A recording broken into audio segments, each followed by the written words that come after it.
So this is what's good about it. What might be bad? Can there be like health risks?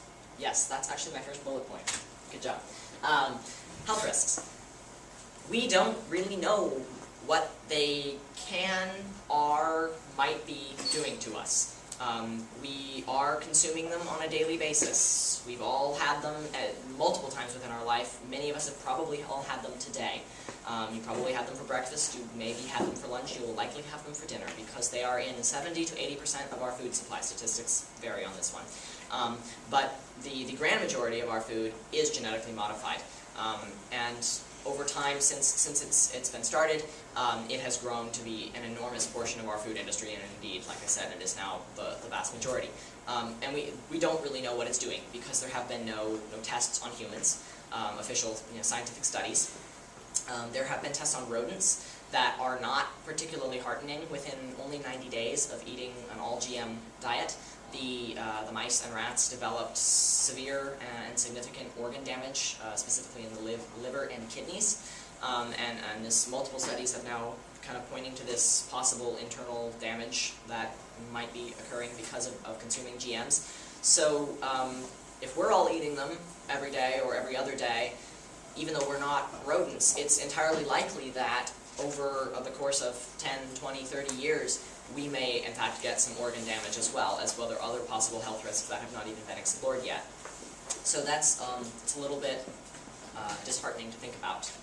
Yes? Is it expensive? Is it expensive? Yes. Yes and no. So I don't have to commit to this one.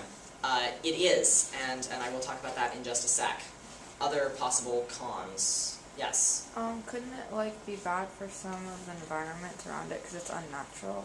Right. So then there's this whole, is it right to tamper with nature issue, which gets into ethics as well. And some people are of the opinion that, why are we doing this? We haven't been doing this. Clearly we were doing all right before this. What is the benefit of all this stuff if we're just tampering with nature? So there's some possible environmental concerns. Others? No. Okay. So, this gets into the big business thing that I'm trying to remember. Somebody mentioned earlier. Was it you? Yeah, okay, good. My memory is not quite going. So, in the early days, there was this big pioneering company called Monsanto.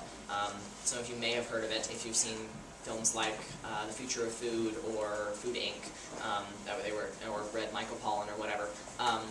Monsanto, it started out as a company for kind of like seed and pesticide production, and in the late 70s they moved into exploring possible genetic modification of seeds because they realized that it could revolutionize, as it indeed has, the way we eat, and they can make a great deal of money off of it, which they in fact have.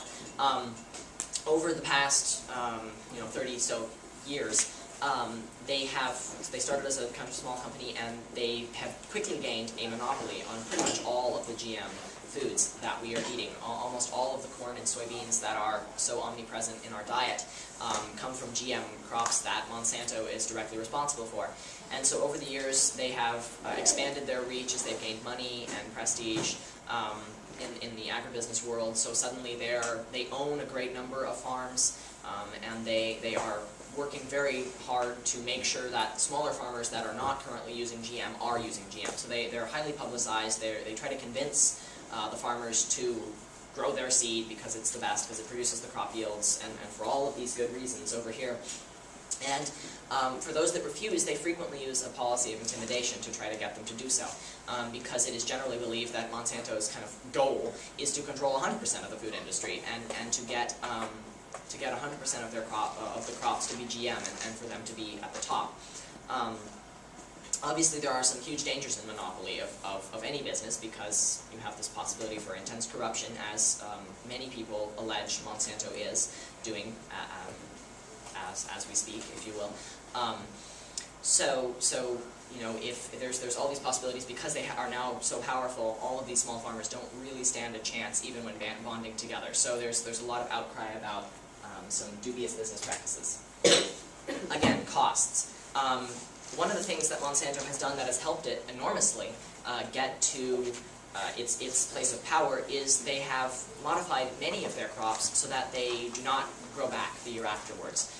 So that every year farmers have to go back to Monsanto and buy new seeds. And because of this, because they're essentially trapped, these farmers, because they have to buy the seeds or they can't grow anything, then Monsanto can charge whatever they want. And so within a certain reasonable limit, they can charge at the high end if they so desire, and it costs the farmers a lot, which of course will affect us as consumers into what we're buying and how much it costs.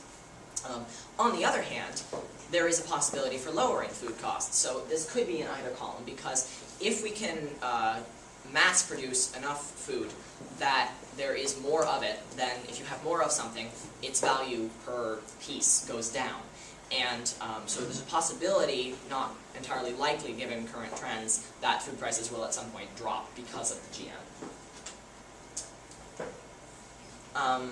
This one is kind of the big issue. It encompasses a great deal of the above points. If you don't really know where your food is coming from and who's producing it and what you're eating, and then you don't really know what it is that you're putting into your body on a daily basis. I mean, it might taste good, it might not, it might look good, or it might cause, internal organ damage. We don't really know.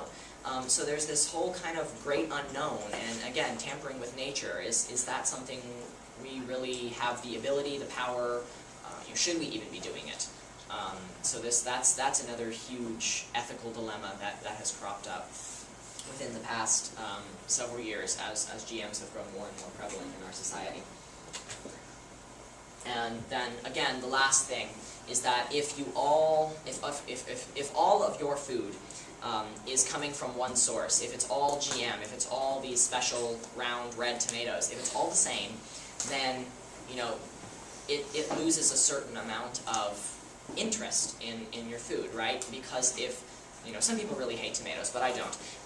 But when I'm eating tomatoes, I would much prefer to have a variety in front of me, the heirlooms that I can buy at the farmer's market, as opposed to 5 or 6 same boring old red ones. And the same goes with a great deal of other crops that have been modified.